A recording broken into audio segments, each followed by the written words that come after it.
Alrighty, welcome back to another video.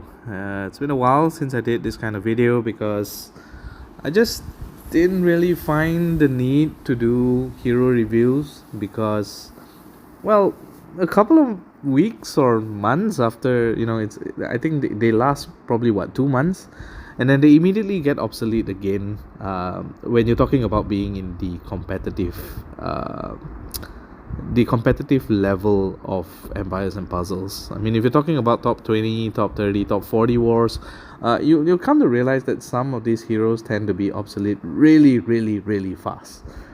And it's up to a point where I just didn't feel like doing reviews of heroes because what I say will probably not hold its value in the months down the road. But I thought I wanted to make something interesting here.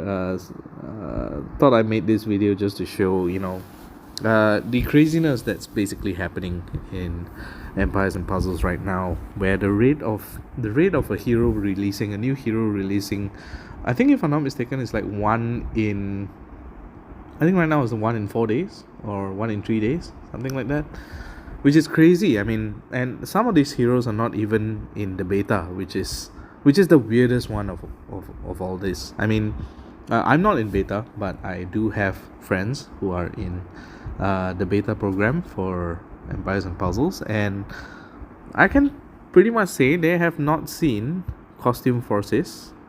Right now you can see it's Costume Forces here. Neither do they have seen Costume Zenda, if I'm not mistaken. I mean, we have not heard about these two costumes, and they're releasing them like what the fuck. I mean, okay, you know what, let me look at it at face value. Let's talk about this Atlantis hero. Let's talk about Costume Forces first. So Costume Forces, it's now a paladin, and the costume bonus, you get 10% attack bonus, 10% defense bonus, 15% health bonus, and a 1% mana bonus. So I think the 1% mana bonus hardly matters here.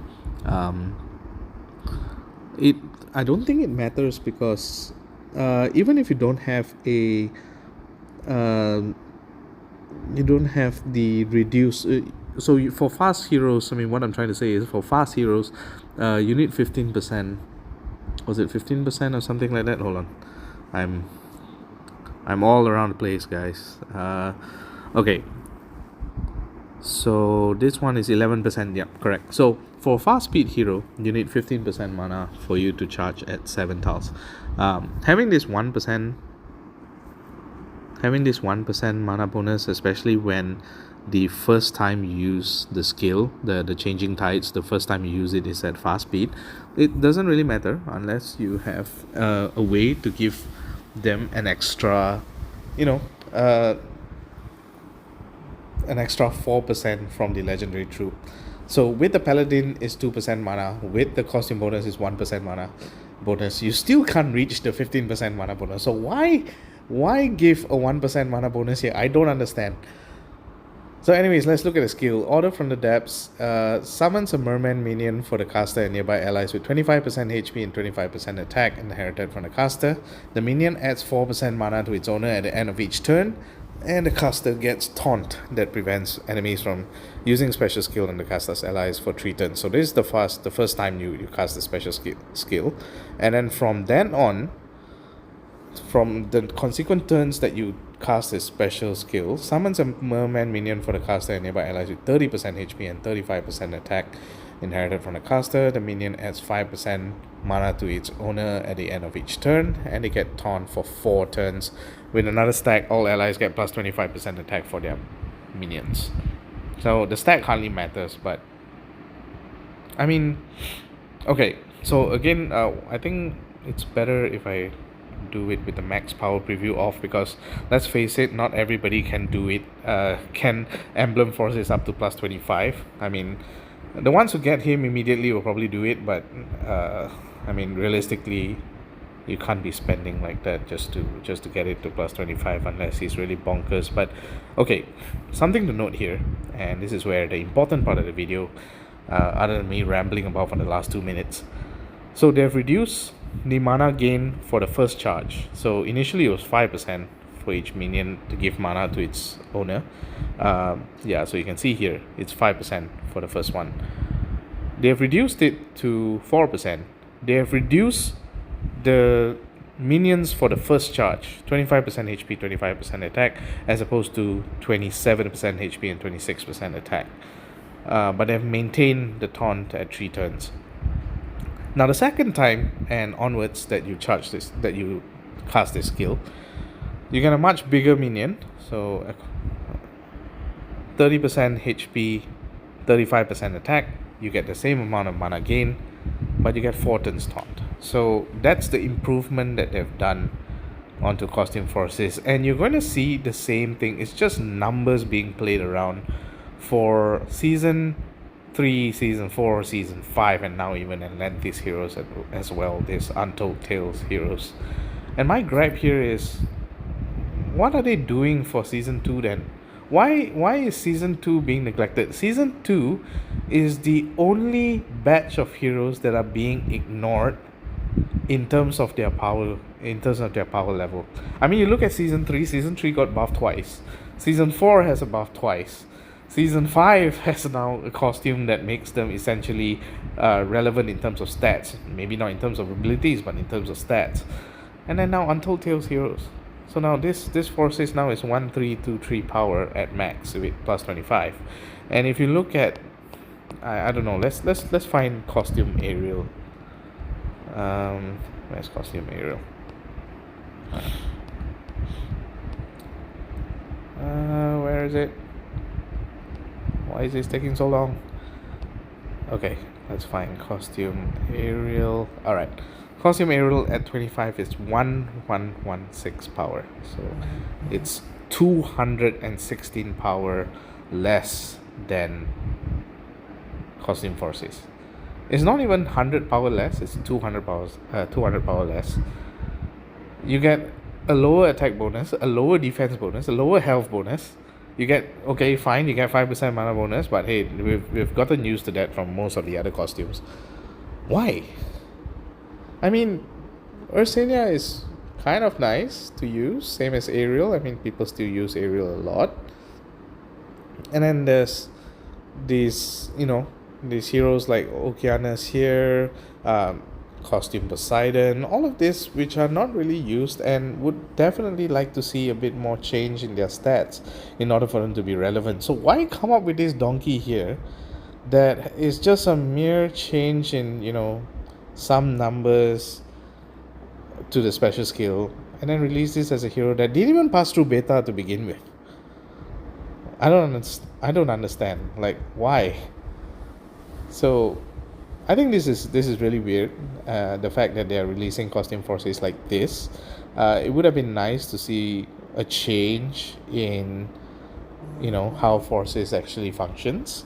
Initially he's a taunt, an auto taunt, giving minions that give mana. So why not change the outlook of the special skill a little bit more than just changing numbers? This is really stupid of SG to do, and I'm looking at it from a point of variety rather than a point of like, oh, okay, if you fix these numbers right now, forces will be strong in the meta.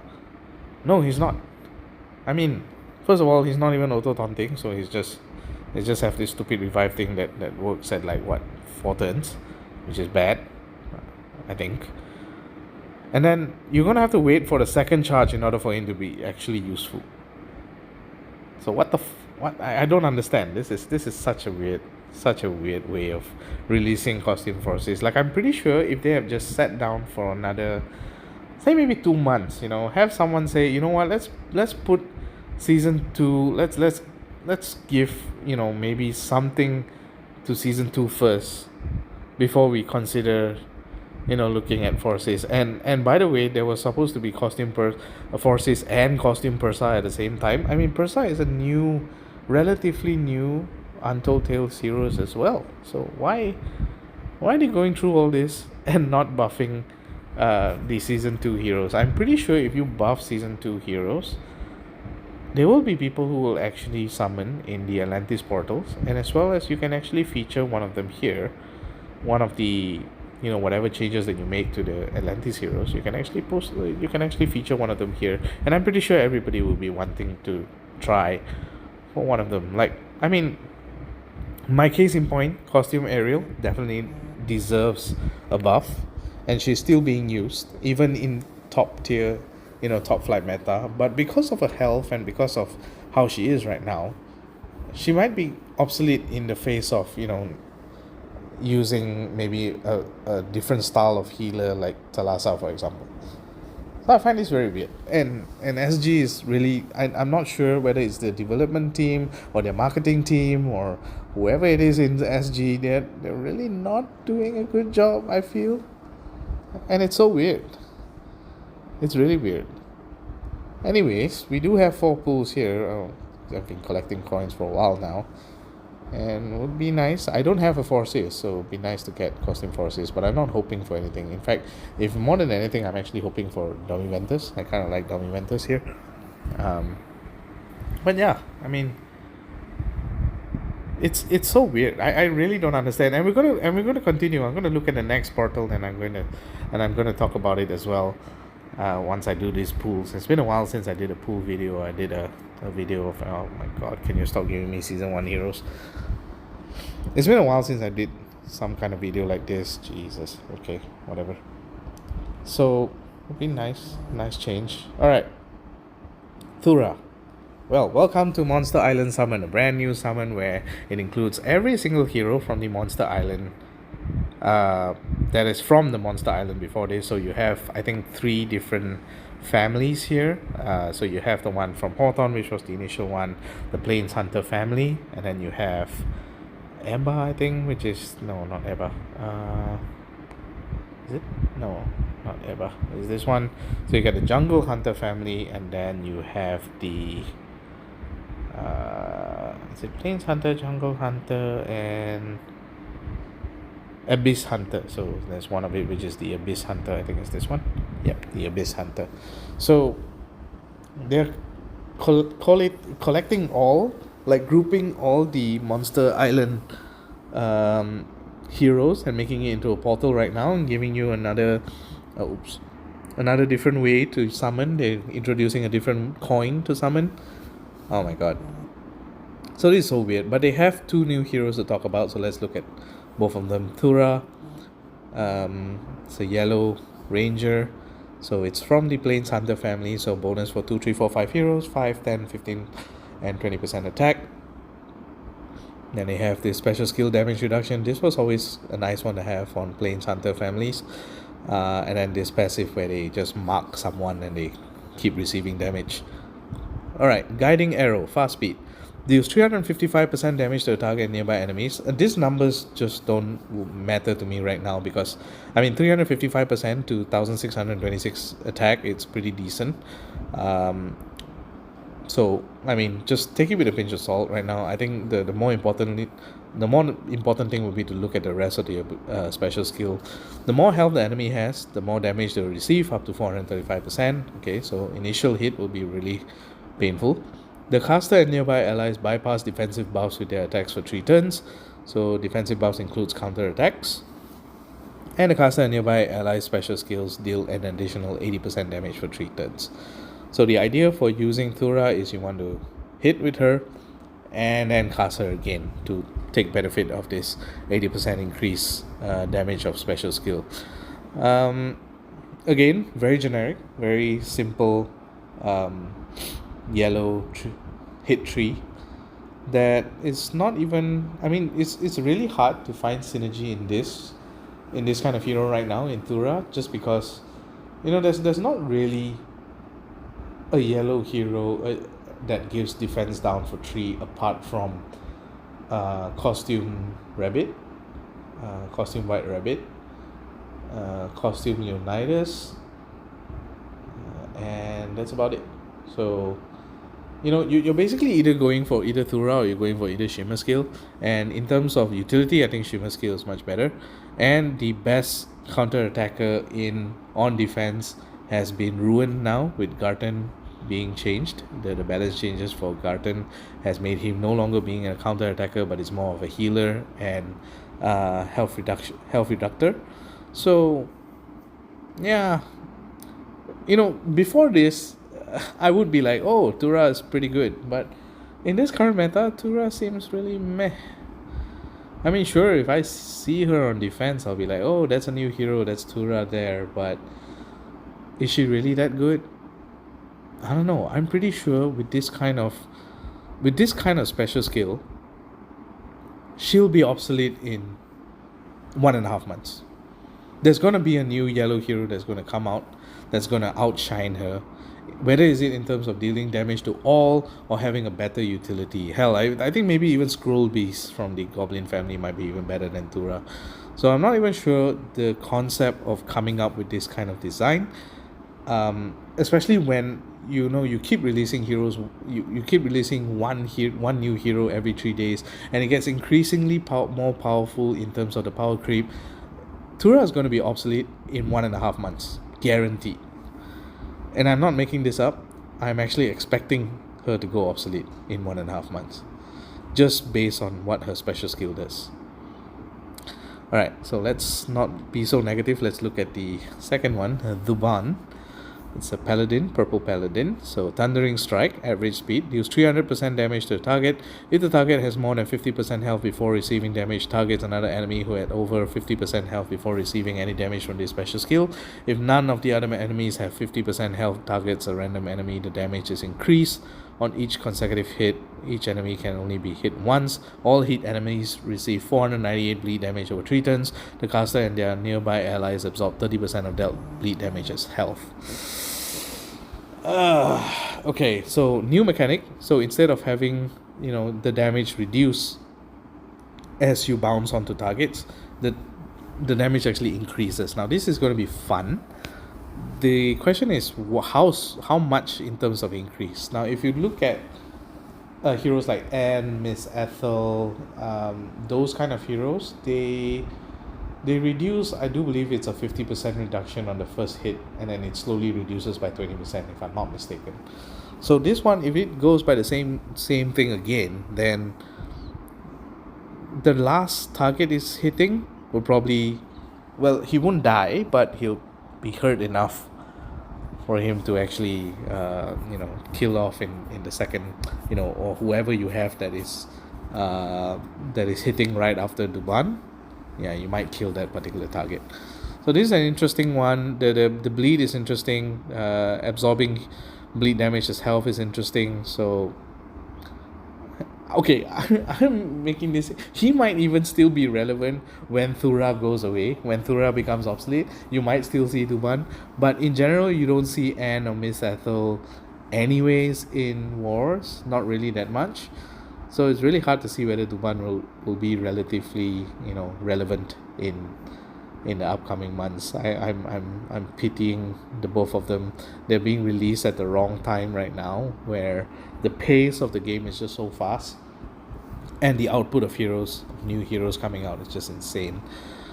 All right, the final one, costume Zenda. I have no idea why I'm even covering this.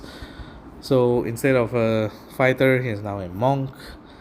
He does have a special skill with damage reduction as a passive, as well as increased damage against boosted health when you cast this special skill. Sure. So it's just numbers changing.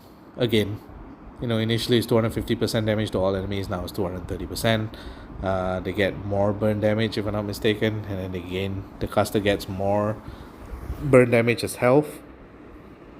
And you're basically, you're just basically padding the stats. And Zenda is not even being used right now. I mean, no one's using Zenda, not that I know of. And so it's I think it's just formality's sake, because they need to have all of these season 4 heroes have a costume first. I mean, let's put it this way, one of the better costumes for season 4 is probably Leidenbrock, just because her initial heal is so much better right now. And the rest of it, okay, sure, you have a costume, and they decided to fuck with Lepiota, and for some reason now you can't use her at all, just because you can now be a cleric or monk and resist her ability here. So really, I really don't understand the need to have all these costumes apart from just doing it as a formality to make sure every one of these season 4 heroes gets a costume. So we're gonna see Xera have a costume, even though she's completely useless. Luke Cage as well.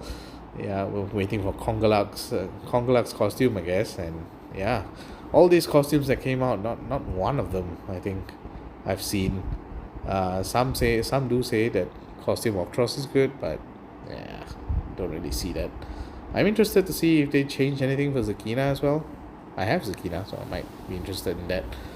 But anyways, we are one pool. Not expecting anything, but I do want a Mac. Doesn't Mac look so interesting with his costume? Where is he? Where are you? Yeah, looks like an old fart now. Let's see if we can get Mark or Mac. Oh, is it red? Hey, oh man. Okay. Whatever. I didn't have his costume. Sure, whatever. Oh, we have a Mystic Summon. I'll do it later.